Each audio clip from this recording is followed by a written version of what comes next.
Hello, everyone. It's Dom Michelle. How's everybody doing tonight? Man, today I got to watch that launch, the SpaceX launch. If you haven't found it on YouTube yet, you need to do it because it was just incredible. I, I mean, it's been since I was a kid since I saw a launch, like on TV. I haven't ever been to a launch in person, even though I did grow up in Florida, but I have gotten to go to the Kennedy Space Center. And anyhow, it's just been a long time since I've thought about space exploration and all that stuff. And I, it was like magic watching it take off and be successful. And most of all, watching them land those boosters, like the things that used to just fall off into the sea. And I'm guessing they hopefully recycled them somehow, they freaking landed those things. I mean, like they came straight down just like they came up. I mean, people are going to think they just did it in reverse, with tiny rockets. It was incredible. It really blew my mind. I've been kind of blowing up social media about it today, in case if you haven't noticed, on Twitter and all. But it's true. Like there's something magical about it, and just amazing. I think when human beings strive to be something bigger than they are already, and to go further than they've gone before. And I think there's really something divine in that. And man, it just got me feeling awesome tonight. Feeling like anything is possible. Anyways, thanks for tuning in for another origin story. Today we're going to talk a little bit about songwriting, which I do get some questions online about this a pretty good bit. So I'm kind of like a hot mess right now. Just real talk. I get a lot of questions about songwriting and asking for advice and things like that. And, what's your songwriting process? I know I've heard that plenty of times in interviews.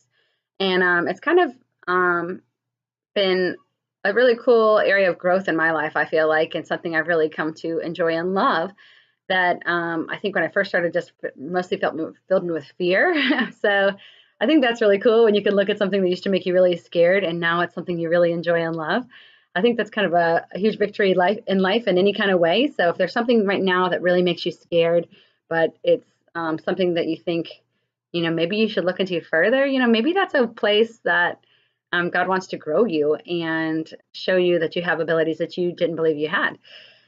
So I've been writing music for as long as I've been in firefight, and which has been a long time, like since the year 2000. And just starting off the way Fireflight wrote songs, Glenn actually brought the first 3 songs that we had. He brought them to the table. They were things that he had written, and I just had to memorize them. But once we all came together as a band, we started writing as a band. And when we first started, we would get together in a room and we would just play music. And I wouldn't be playing music because I can't play any instruments, but I would sit there and I would listen. I would just wait for inspiration to hit me. And I think that's still a big part of how I write music. I personally, you can do it a million different ways. But one of the ways that I most often write music is taking a track, the instrumentation of a song, listening to the musical instruments and just being inspired by them, listening to the feeling and the emotions that I feel are inspired by the song, and then tapping into whatever the heartbeat is that I feel like God has been speaking to me about at that time. And then finding a way to bring those thoughts and that heart together with the heart of the music in a way that sounds good. And it's definitely been a huge learning process. Like I said, I used to be terrified about it. And if you listen to our very first CD, it's called Glam Rock, which was a joke. And it's not funny. So I don't know why we did it. It's kind of like that movie, The Other Guys, when Mark Wahlberg says he learns to dance ballet sarcastically. Doesn't really make sense to make the title of your album a joke, but we did. And we called it Glam Rock, and we had like a definition page on it. I hope you can't find it. I'm really, putting ourselves out there in a big danger for you to find it by telling you the name of it. But man, if you listen to those songs, they didn't say basic like they say basic now back when we made it, but that would be a good definition. And we were just growing, we were learning, we were doing the best we could, but we definitely started out basic, and I think everybody does. It's pretty, except for like child prodigies and stuff, you don't just like walk out of the womb just being super awesome at everything. You have to learn, right? And I think that's one of the reasons why, when we would get handed CDs out on the road sometimes by bands that were just getting started, we'd listen to them and the songs are not great. And we would just try to find the best way to be encouraging to them, because the truth is we weren't great when we started. We need to go back to the drawing board and work harder and keep learning and growing. And that's what those kids need to do too. It's all just part of the process. But if we just come down and be like, these are awful, they might get so discouraged that they quit. And who knows what God's growing them into. So whatever it is that you're working on, if the first draft is not the best and if anybody's being discouraging about it, just know that you're probably just somewhere in the process. And not that you may grow up and necessarily do that for a living, but if you keep working at it, you can get better and better at it, and who knows who you'll touch with it, So don't be discouraged if you're starting off feeling like you don't know what you're doing, because that's how everybody starts off. So we just grew, and one thing that's really helped me so much in writing is working with other songwriters. And that's really what I prefer to do now. I do songwriting on my own for other bands and stuff like that, helping them out. I've had the blessing to work with some bands, a band from overseas, and they need their lyrics to be in English, but it's their second language, and that's really hard. So I've been really blessed to be able to work with them some, and they got to do some really cool stuff with their music over there, and they're in the trenches every day, working overseas using the music, and so it's really a huge blessing to me to get this opportunity. And in that case, it's just me and the music. They send me the songs and I work on them, and I listen, and I try to work on melodies and lyrics, or they'll send melody ideas and then I'll work on lyrics, things like that. And I really don't like that. I don't like to write by myself, because I find that I do the best when I'm in a room full of creativity, not just trying to hammer it out by myself.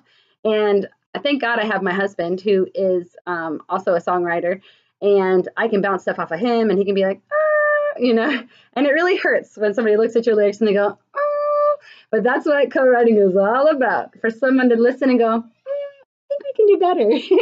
And it feels like an arrow through your heart, but it really does push you towards greatness. And it's been sitting in so many co-writing sessions with our producers and other songwriters, working on songs for Fireflight and other projects, that has really helped me to grow as a songwriter. So if you're working on being a songwriter, I really recommend, number one, find music that means something to you and listen to it and study it, see what it says and how it communicates. To me, music is all about communicating. I guess as a singer, that's going to be my main goal, whereas everybody else is probably about rocking and getting that rhythm, just maybe the feeling, all that kind of stuff. For me, with the words, it's all about communicating. It's about saying what I mean, meaning what I say, and have people knowing what I'm talking about, and so that it can touch them and they can feel something when they listen to it. Because if I write something and it only makes sense to me, I mean, I can go hum it by myself in my bedroom, but it's not going to do any earthly good to anybody else. And my goal is to create songs with authenticity, that not only do they mean something to me, but anybody who listens to them is taken to a place in their heart and can take something away from it. And that's something I always kind of shy away from, giving huge in-depth descriptions of what our songs mean, because I really think the Holy Spirit can work in a lot of different ways through the songs. And to me, a good song is a song that can be interpreted in a lot of different ways, so that it can meet the needs of whoever is listening to it, and not just totally kind of pigeonhole them and be like, well, I can't relate. I want to alienate as few people as possible when it comes to communication, because my goal is that everyone should know God's love, and as many people as possible can latch on emotionally to the songs that we create. And historically, Fireflight songs have been pretty heavy about a lot of intense things. We've got some peppy ones, but overall, it's pretty intense. And it's been about my own suffering, about the suffering of people who we communicate with. All of our fans have poured so much. You'll never know how much our songs are about you, the people who are watching right now, because you've shared so much of your hearts and your stories and your communication with us, just really bearing your souls and told us about your heartbreaks and your victories and your defeats. And all those things have gone into Fireflight's music. Not just my story, not just the other people in the band stories, but more often than not, the story of our fans and our friends and the people who supported us and loved us and the people who just surround us. And I really think that's what's made Fireflight's music powerful. Or at least that's why I think it seems that so many people seem to write us and tell us that the music has meant something to them. And that's what's most important to me as well. So I've had opportunities to write in a lot of different ways, but my favorite way, like I said, is to be in a group setting, two, at least maybe three people. I love this album that I'm creating of worship music. It's all me and my producer, Rusty Camp. He is brilliant, like intimidatingly brilliant. And he's probably taught me more than anyone about songwriting, just because I've spent so much time with him working on it, working one-on-one writing these songs, and really just finding ways to put the words, the way that I'm feeling, the way that I want to celebrate God, and the way I want people to be able to open up their hearts to God in a new way through these worship songs. So typically what we would do, I'm just going to go straight to that since I'm talking a lot about my worship project here on this YouTube channel. So for these songs on the worship album, basically I would come in the morning, and me and Rusty, we would sit down, and Rusty would have been working on like all night or weeks beforehand, just working on some incredible music that he felt like really encompassed the vibe of the emotions that we've been discussing and talking about for this project. And he knows so well my heart, because I've just poured out to him so many times about, what I want these songs hopefully to do and to accomplish in the church. And so he would be working on, with his amazing musical genius, these incredible tracks. And then he'd come in and he'd play them for me and be like, oh my gosh, yes. And we would just start talking more about the themes we'd been discussing. And I would feel like right here, I feel like it's saying this, this is what the music is speaking to me. And we, a lot of times we start with the chorus. I think a lot of songwriters would agree, the chorus is a super important part of the song, maybe the most important part of the song, because a lot of people, that's all they'll ever walk away remembering. Maybe because there's less words, I'm not sure, but it's definitely where you highlight the most important part of what you're talking about. And it's really complicated and difficult to take complex ideas sometimes and get them down so concise that you can fit it into a little chorus. And then you can sing it in a certain way that hasn't already been done 600 different times. But in the same way is memorable and is able to stand out in the minds of the people who sing it, because that's what's going to help them latch onto it. It's going to help them remember it, especially in worship music. You want your music to be easily taught. You want people to remember the next time they come to the chorus, maybe they'll be able to close their eyes and not even have to read the big screen in front of them at the Christian karaoke, which a friend of mine told me.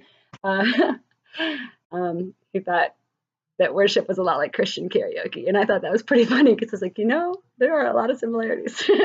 But the goal is that the people who are on stage facilitating worship are not going to be the only ones singing in the crowd, the ones who have been studying these words. You want the people, anybody who just walked in off the street, to be able to see the words and pick up on them and be able to connect with them and remember them so easily, because we're really just trying to eliminate as many possible distractions that we can, so that people can tap in and just connect with God in spirit and truth, which is the most powerful moment of their week, every week that they go.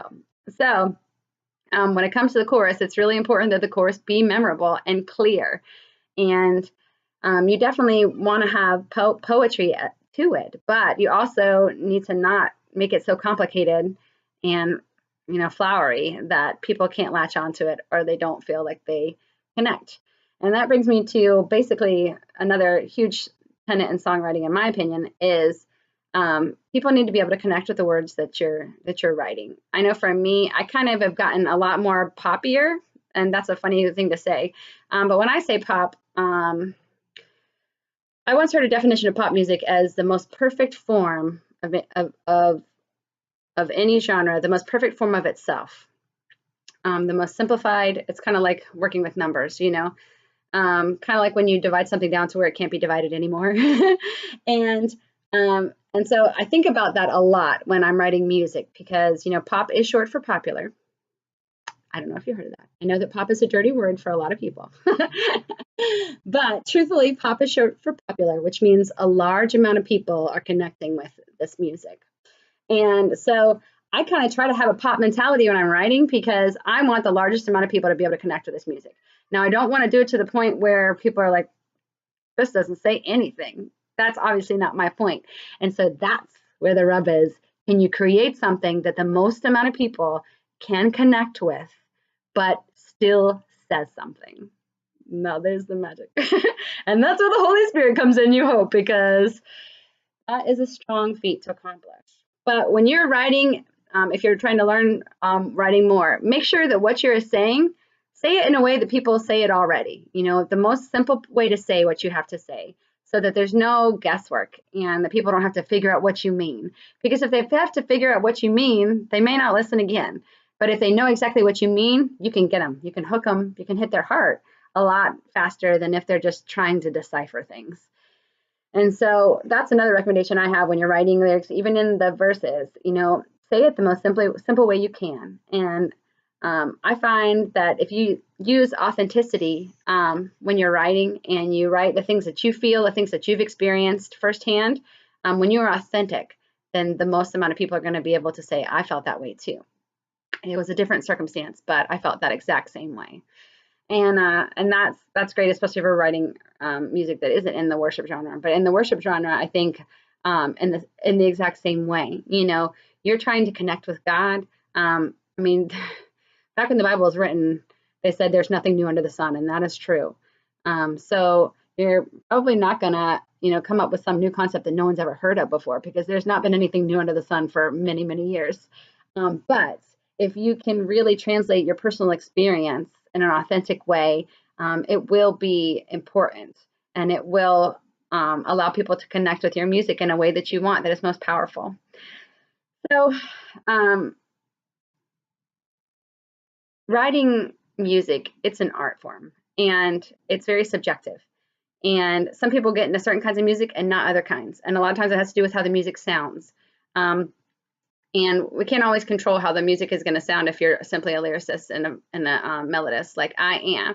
But you can use the words and the lyrics to try to reach as many people as possible who do want to listen to your style of music.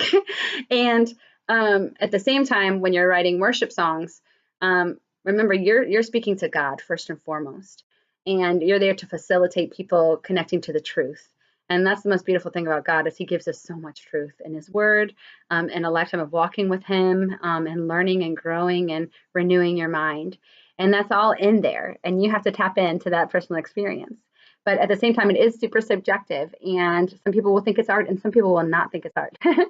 So my best recommendation is to seek God, seek first God, and let him be the one to divinely inspire you. And at the same time, do what you can do your best, is something I say. I said this last week in the Devo.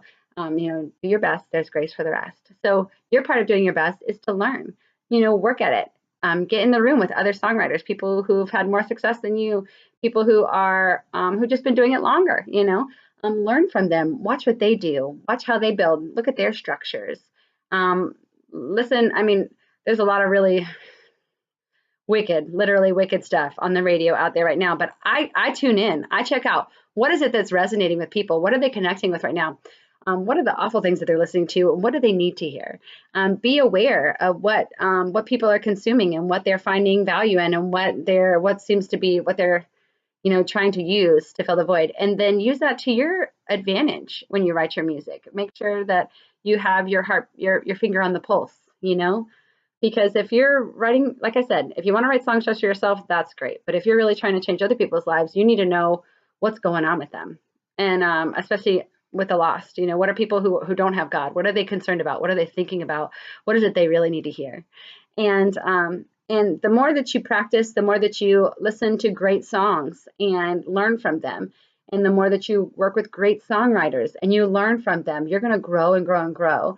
And then maybe you'll be like me, where when you started out, you were terrified and your music was terrible. And then now, fast forward years and years and years, now people are calling you, hey, do you think you could come write with me and this new artist? We're trying to get her launched. And I think you guys would really connect, and that you could help share her voice. And that's incredible to me. I can't believe it. And it may not be songwriting for you. It may be something else. It might be any kind of creative outlet. But you can grow if you work at it. And it doesn't happen overnight. You have to work hard for a long time. And you have to be willing to hear a lot of people go, I think we can do better. And that's tough.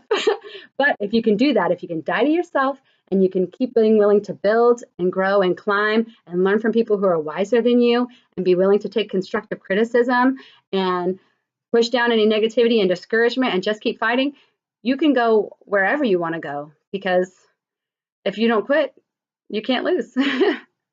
So So thanks so much for tuning in, guys. I think the next time we have another one of these videos, I'm going to be sharing a little bit more music from the project. I'm excited. Next Tuesday, I'm going to be doing some fun stuff with new release today, which I think is going to be live. So keep listening in to hear about that and tune into that as well. That's going to be a fun night. Okay, you guys, have a great day. Have a great night, whatever time zone you're in.